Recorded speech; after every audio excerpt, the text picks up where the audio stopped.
ఎవరు తవ్విన గుంతలో వాళ్ళే పడతారు. నువ్వు ఒకరి గుడిసెకు నిప్పంటిస్తే చివరికి అది నీ గుడిసెన తగలబెడుతుంది. ద్వేషం కూడా అలాంటిదే.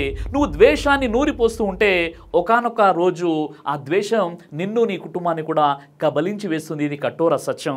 అలాంటి సంఘటన ఒకటి జరిగింది. ఆగస్టు 23, 2024వ తేదీ రాత్రి ఢిల్లీ జాతీయ రహదారిలో హర్యానాలోని ఫరీదాబాద్కు చెందిన ఆర్యన్ మిశ్రా అనే 12వ తరగతి ఇంటర్మీడియట్ చదువుతున్నటువంటి విద్యార్థిని ముస్లిం అనే అనుమానంతో 5గురు వ్యక్తుల బృందం అత్యంత దారుణంగా కారుతో వెంబడించి తుపాకీతో కాల్చి చంపేశారు. నిందితులు గోరక్షకులు అయిన సౌరభ్, అనిల్, కౌశిక్, వరుణ్, కృష్ణ మరియు ఆదేశ్లను ఆగస్టు 28న పోలీసులు అరెస్టు చేసి 2 రోజుల పాటు పోలీసు కస్టడీకి తరలించారు. ఆ రోజు పశువుల స్మగ్లర్లు ఆ ప్రదేశంలో రెక్కీ నిర్వహిస్తున్నారని గోరక్షణకు సమాచారం అందటంతో ఆ సమయంలో 19 ఏళ్ల ఆర్యన్ మిశ్రా, హర్షిత్ గులాటి మరియు సాగర్ గులాటి అనే యువకులు తమ స్నేహితురాలైన 2 యువతులతో రెనాల్డ్ డస్టర్ కారులో ఢిల్లీ టు ఆగ్రా నేషనల్ హైవేలో వెళ్తున్నారు. హర్షిత్ కారు నడుపుతుండగా ఆర్యన్ మిశ్రా అతని పక్క సీట్లో కూర్చున్నాడు. వీళ్ళు వెళ్తున్న రెనాల్డ్ డస్టర్ కారే పశువుల స్మగ్లర్లది అనుకుని గోరక్షణ పేరుతో ముస్లింలపై దాడి చేసే బృందం మరో కారులో ఢిల్లీ ఆగ్రా నేషనల్ హైవేపై సుమారు 30 కిలోమీటర్లు వారిని వెంబడించింది. తుపాకీ చూపి కారు ఆపవలసిందిగా హెచ్చరించారు. అయితే ఆర్యన్ మిశ్రా తన స్నేహితులు తమను బెదిరించి దోచుకోవడానికి వెంబడిస్తున్నారు అనుకుని ఇంకా వేగంగా కారుని పరిగెత్తించారు. ఈ విధంగా దాదాపు 30 కిలోమీటర్ల వరకు చేజింగ్ నడిచింది. ఆ చేజింగ్ తర్వాత వచ్చే గోత్పురి టోల్ ప్లాజా వద్ద ఆర్యన్ మిశ్రా మరియు తన స్నేహితుడు ఉన్న కార్ అక్కడున్న బ్యారిగేడ్స్ ని ఢీకొట్టారు. అదే సమయంలో గోరక్షకులుగా చెప్పుకునే వ్యక్తులు కాల్పులు జరిపారు. ఆ కాల్పులో ఆర్యన్ మిశ్రా మెడకి బుల్లెట్ తగిలింది. దీంతో డ్రైవింగ్ సీట్ లో ఉన్న హర్షిత్ కారు ఆపేశాడు. అప్పుడు వేగంగా ముందుకు దూసుకొచ్చిన గోరక్షక మూక సభ్యులు ఆర్యన్ గుండెలోకి నేరుగా మరోసారి కాల్చారు. దీంతో ఆర్యన్ అక్కడికక్కడే మరణించాడు. అత్యంత కిరాతకంగా ఆ యువకుడిని చంపేసిన తర్వాత ఆ కారులోని 2 యువతులను చూశాక వాళ్ళ వేషాధారణ హిందువుల్లా ఉండడం చూసి వాళ్ళు వెంటనే అక్కడి నుంచి పరారైపోయారు.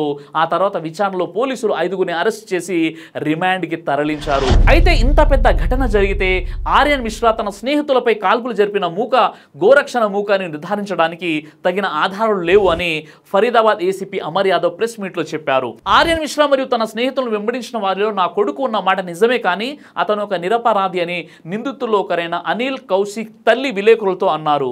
అయితే మరణించిన వ్యక్తి యొక్క కారులో నుండే మొదటి బుల్లెట్ వచ్చిందని కౌశిక్ తనకు చెప్పాడు అని కౌశిక్ తల్లి విలేకరుతో చెప్పారు. అయితే మొదటగా పోలీసులు కూడా గోరక్షక్ దళ్ కాల్చినట్లు ఆధారాలు లేవు అన్నప్పటికీ ఆర్యన్ తండ్రి మాత్రం లోకల్ పోలీస్ జైలుకు వెళ్లి అక్కడ కౌశిక్ అనే నిందితుడిని కలిశారు. అప్పుడు కౌశిక్ ఆర్యన్ తండ్రితో అన్న విషయం అందరినీ కదిపివేసింది, ఆశ్చర్యానికి కూడా గురి చేసింది. ఆర్యన్ ఒక ముస్లిం అనుకుని పొరబడి షూట్ చేశాను, తర్వాత చనిపోయిన వ్యక్తి బ్రాహ్మణుని తెలిసి చాలా బాధపడుతున్నాను, తాను చేసింది చాలా పెద్ద తప్పు అని నిందితుడు ఆర్యన్ తండ్రి కాళ్ళు పట్టుకున్నాడు. అప్పుడు ఆ మృతుని తండ్రి ఏమన్నాడో తెలుసా? ముస్లిం అయినంత మాత్రాన ఒక ఆవు కోసం చంపేస్తారా? కారు టైరునైనా కాల్చి ఉండవచ్చు, లేదంటే పోలీసులనైనా పిలిచి ఉండవచ్చు. చట్టాన్ని చేతుల్లోకి ఎందుకు తీసుకున్నారు? అసలు వాళ్ళ దగ్గరికి మరణ ఆయుధాలు ఏ విధంగా వచ్చాయి? మోదీ గారి గవర్నమెంట్ వాళ్ళకు ఏమైనా ప్రత్యేక అనుమతులు ఇచ్చిందా? ఈ రోజు మా ఇంట్లో జరిగింది, రేపు మీ ఇంట్లో జరగవచ్చు. గవర్నమెంట్ గోరక్షక మూకలకు బ్యాన్ చేయాలని ఆర్యన్ తండ్రి తన ఆవేదనను వ్యక్తం చేశాడు. గోరక్షకులు అని చెప్పుకొని ఆవుల్ని కాపాడే పేరుతో మానవత్వం లేకుండా ఎంతో మందిని అత్యంత నిర్దాక్షిణ్యంగా చంపేస్తున్నారు, దాడులు చేస్తున్నారు. ఆర్యన్ మిశ్రాను కాల్చి చంపే సంఘటన తర్వాత అదే హర్యానాలో కేవలం 3 రోజుల తర్వాత ఆగస్టు 27న చార్కి దద్రిలో 26 సంవత్సరాల సబీర్ మాలిక్ ఒక గోరక్షక మూక దాడిలో చనిపోయాడు. బీఫ్ తిన్నాడనే అనుమానంతో పక్కా ప్లానింగ్ తో సబీర్ని కొట్టి చంపేశారు.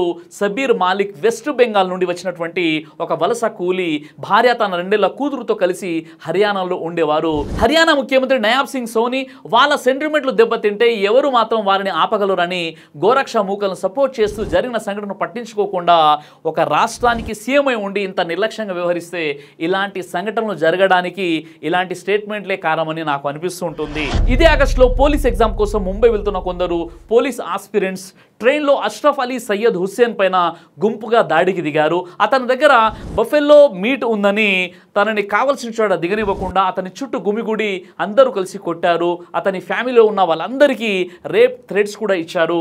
ఇదంతా కూడా వాళ్ళే స్వయంగా రికార్డ్ చేశారు. అతను తీవ్ర గాయాలతో హాస్పిటల్లో అడ్మిట్ అయ్యాడు. అతను హాస్పిటల్ నుండి ఇంటికి తిరిగి వచ్చే వరకు కూడా పోలీసులు కేసు ఫైల్ కూడా చేయలేదు. ఆ తర్వాత చిన్న చిన్న కేసులు, బెయిలబుల్ హరాస్మెంట్ కేసులు మాత్రం వేశారు. ఇలా 1 కాదు 2 కాదు, గతంలో కూడా అనేక అనేక సంఘటనలు ఉన్నాయి.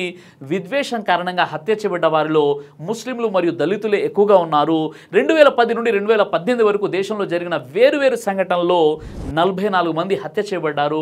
160 మంది కోలుకోలేని గాయాల పాలయ్యారు ఈ విద్వేషం కారణంగా. సెప్టెంబర్ 2015 ఉత్తరప్రదేశ్లో 52 సంవత్సరాల మొహమ్మద్ అఖ్లాఖ్ను చంపేశారు. తన 22 ఏళ్ల కొడుకుని ఇటుకలతో కొట్టి దాడి చేశారు. మార్చి 2016 జార్ఖండ్లో మొహమ్మద్ మజ్లూమ్ అన్సారీ, అతని 12 ఏళ్ల కొడుకు ఇంతియాజ్ అన్సారీ ఒక చెట్టుకు వేలాడి కనిపించారు. వారి శరీరం అంతా గాయాలతో చేతులు వెనక కట్టేసి ఉన్నాయి. జూలై 2016 చిక్ మంగళూరు కర్ణాటకలో దళితులు బీఫ్ తింటున్నారనే అనుమానంతో బజరంగ్ దళ్ వాళ్ళు దారుణంగా కొట్టారు. జూలై 2017 ట్రైన్లో 15 సంవత్సరాల జునేద్ ఖాన్ ని కత్తితో పొడిచి చంపేశారు. ఇదే హర్యానాలో గత ఏడాది ఫిబ్రవరిలో నజీర్ హుసేన్ జునేద్ ఖాన్ ఈ ఇద్దరిని ఎస్యూవీ కార్లో సజీవంగా కాల్చేశారు కూడా. ఇలా భయంకరమైనటువంటి హత్యలు ఎన్నో జరిగాయి, ఇంకా జరుగుతున్నాయి కూడా. బీఫ్ ఎక్స్పోర్టింగ్ కంపెనీ నుండి కోట్లు విలువ చేసే ఎలక్ట్రోల్ బాండ్స్ బీజేపీ పార్టీకి అందాయి. మన దేశంలో 6 పెద్ద పెద్ద బీఫ్ ఎక్స్పోర్టింగ్ కంపెనీలు బ్రాహ్మణులకు చెందినవే, కానీ వాటికి ముస్లింల పేర్లు పెట్టి మార్వాడి హిందువులు ఓనర్స్ గా నడిపిస్తున్నారు. మరి ఇది ఏవి కూడా గోరక్షక మూకలకు కనిపించడం లేదా అని నేను ప్రశ్నిస్తున్నాను. ఇక్కడ ఆర్యన్ మిశ్రా హిందూ కాబట్టి విషయం అనేది బయటికి వచ్చింది. అదే ఒక ముస్లిం అయితే బయటకు వచ్చేదా? ఖచ్చితంగా ఒక ముస్లిం అయి ఉంటే ఈ ఇష్యూ అనేది బయటికి వచ్చేది కాదు. ఒకవేళ అలా వచ్చిన నేరం సరైనదే అని సమర్థిస్తారు కొందరు. ఈరోజు ఒక బ్రాహ్మణుడు చనిపోయాడని స్పందించి బాధపడుతున్న వారు ఒక ముస్లిం చనిపోయినప్పుడు కూడా అదే విధంగా స్పందించి మాట్లాడాలి. ఎందుకంటే ప్రాణం అందరిది ఒకటే కాబట్టి. మానవత్వాన్ని మరిచి మతాన్ని చూసి స్పందించడం ఎంతవరకు సమంజసం? ఈ విషపు బీజాలను పెంచి పోషించేవారు ఇకనైనా వారు ఈ ప్రయత్నాలు ఆపుకోవాలి. గోరక్షణ పేరు మీద జరుగుతున్న దాడులు ఆపడానికి ప్రభుత్వం మరియు ప్రజలు కూడా దీనికి సంబంధించినటువంటి తగిన చర్యలు తీసుకోవాలని నేను మనవి చేస్తున్నాను. ఒక నిండు ప్రాణాన్ని, ఒక నిండు జీవితాన్ని, తమ తల్లిదండ్రులకి ఆధారంగా నిలబడే, కుటుంబానికి అండగా నిలబడే ప్రాణాన్ని తీసే విధానం ఏ మతం సమర్థిస్తుందండి? ఒక్కసారి మీరే ఆలోచించండి. అయితే ఈ గోవధకు సంబంధించి గతంలో ముస్లింలను ఉద్దేశించి నేను చాలా ప్రసంగాలు చేశాను.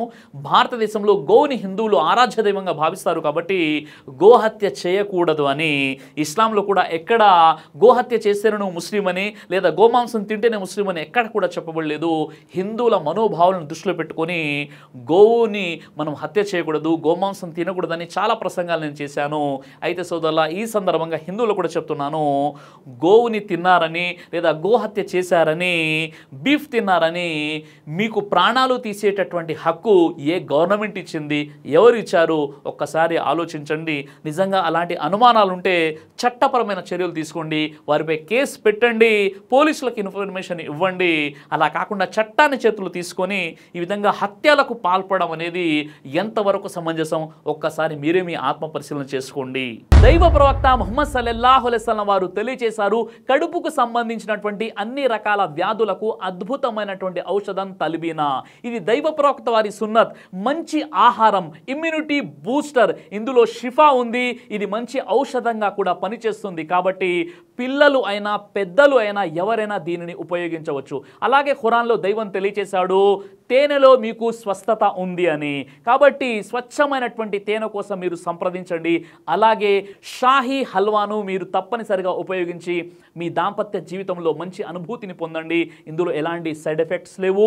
ఇది కంప్లీట్గా హెర్బల్ ప్రొడక్ట్స్తో తయారు చేయబడినటువంటిది. కాబట్టి ఇక్కడ కనిపిస్తున్నటువంటి ఈ నెంబర్స్కి కాల్ చేసి మీరు ఇప్పుడే ఈ ప్రోడక్ట్ని ఆర్డర్ చేసుకోవచ్చు. కొరియర్ ఫెసిలిటీ కూడా ఉంది.